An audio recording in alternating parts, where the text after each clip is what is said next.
Hello friends, charter act 1853 का lesson शुरू करते हैं। हमारी कोशिश रहती है कि आपको विजुअल से पढ़ाया जाए ताकि आपको लेसन समझ में आए और साथ ही में याद भी हो जाए। लास्ट में क्वेश्चंस ट्राई करना, चेक करना कि आपको लेसन समझ आया कि नहीं। आइए पहले रिकैप देख लेते हैं एडमिनिस्ट्रेशन का। तो पहले इंडिया में रहकर जो एडमिनिस्ट्रेशन था उसे समझ लेते हैं।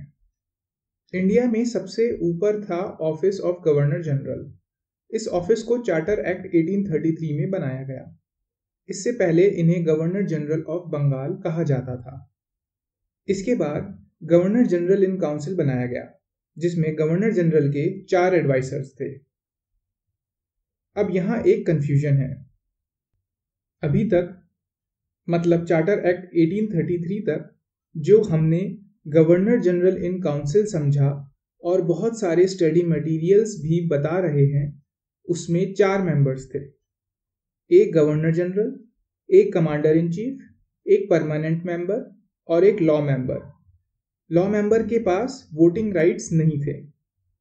पर 1853 में काफ़ी स्टडी मटेरियल्स में ऐसे बता रहे हैं कि गवर्नर जनरल और कमांडर इन चीफ अलग थे और 4 मेंबर्स थे जो गवर्नर जनरल के एडवाइजर्स थे, यानी टोटल हुए 6 मेंबर्स।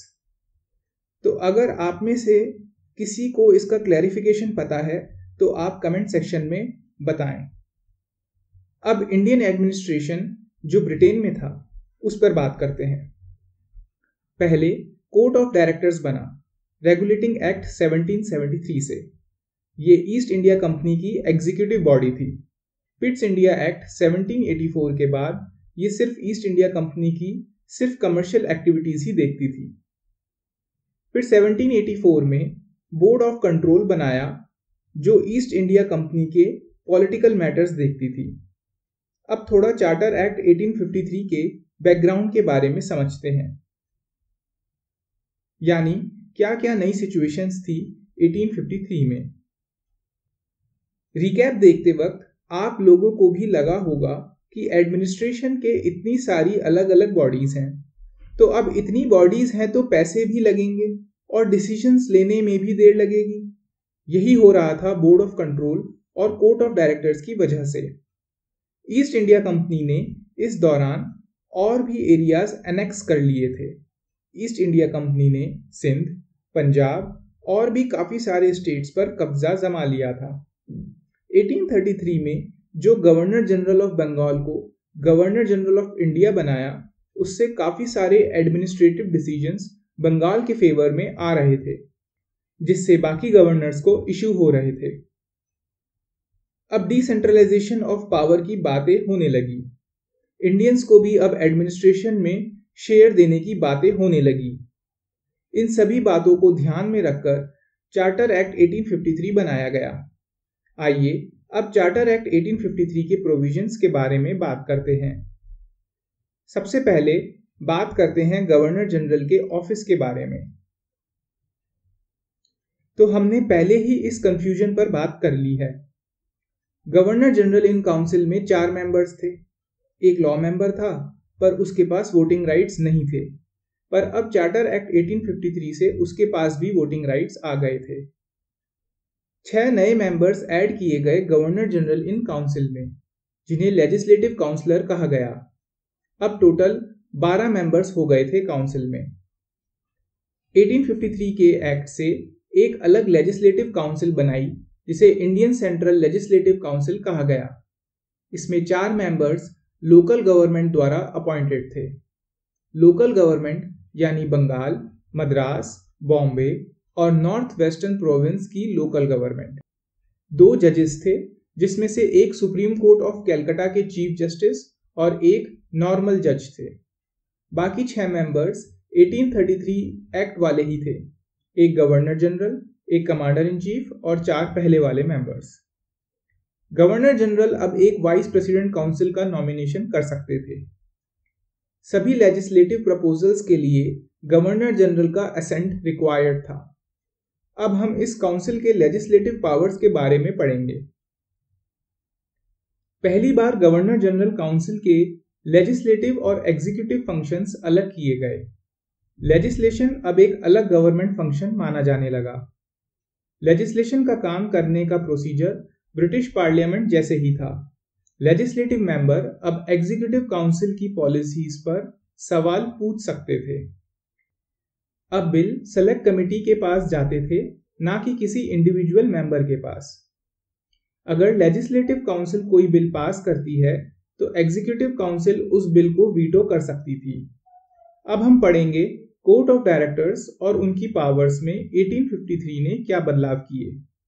कोर्ट ऑफ डायरेक्टर्स में अब 24 की जगह 18 मेंबर कर दिए। उसमें से भी 6 क्राउन नॉमिनेट करता था। कोर्ट ऑफ डायरेक्टर्स अब नई प्रेसिडेंसी बना सकती थी। वो बाउंड्रीज को ऑल्टर कर सकती थी और नए एक्वायर्ड एस्टेट को इनकॉर्पोरेट कर सकती थी। इस पावर की वजह से असम, बर्मा और सेंट्रल प्रोविंस बनाई गई। इस प्रोविजन से एक अलग लेफ्टिनेंट गवर्नर बनाया गया पंजाब के लिए। 1833 के एक्ट से कोर्ट ऑफ डायरेक्टर सर्विसेज में कैंडिडेट नॉमिनेट कर सकते थे, पर अब 1853 के एक्ट से उनसे ये पावर छीन ली गई। अब कॉम्पिटिटिव एग्जाम्स ही सिलेक्शन का क्राइटेरिया बना। 1854 की इंडियन सिविल सर्विस के लिए बनी मकॉले कमेटी ने इसे लागू किया। अगला पॉइंट है प्रेसिडेंसी ऑफ बंगाल के बारे में। चार्टर एक्ट 1853 ने एक अलग गवर्नर बनाने की बात की बंगाल के लिए। जब तक ये नहीं बनता, जब तक कोर्ट ऑफ डायरेक्टर्स के पास पावर थी कि वो गवर्नर जनरल इन काउंसिल को ऑथोराइज करे एक लेफ्टिनेंट गवर्नर अपॉइंट करने के लिए। और लास्ट प्रोविजन है इंडियन सिविल सर्विस के बारे में। इस एक्ट में सिविल सर्वेंट्स का सिलेक्शन अब एक ओपन कंपटीशन से करने की बात की। अब इंडियंस भी सिविल सर्विस में जा सकते थे। जैसा कि हमने पहले पढ़ा, कोर्ट ऑफ डायरेक्टर्स से सिविल सर्विस में अपॉइंट करने की पावर खत्म कर दी गई। साल 1854 में मकॉले कमेटी बनाई गई। इसे कमेटी ऑन सिविल सर्विसेज भी कहते थे। अब आप चार्टर एक्ट 1853 पर बेस्ड क्वेश्चंस ट्राई करें और हमें कमेंट करके बताएं कि आपको ये पॉइंट्स याद रहे कि नहीं।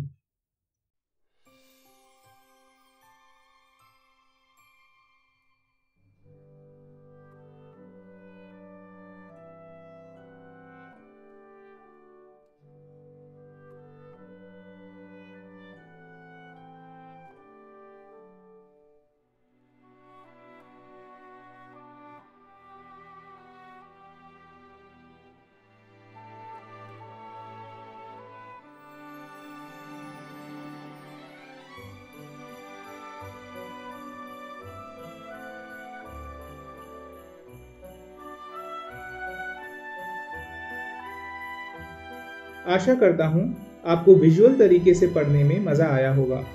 अगर आपको कोई सजेशंस देने हैं तो हमें कमेंट करके बताएं।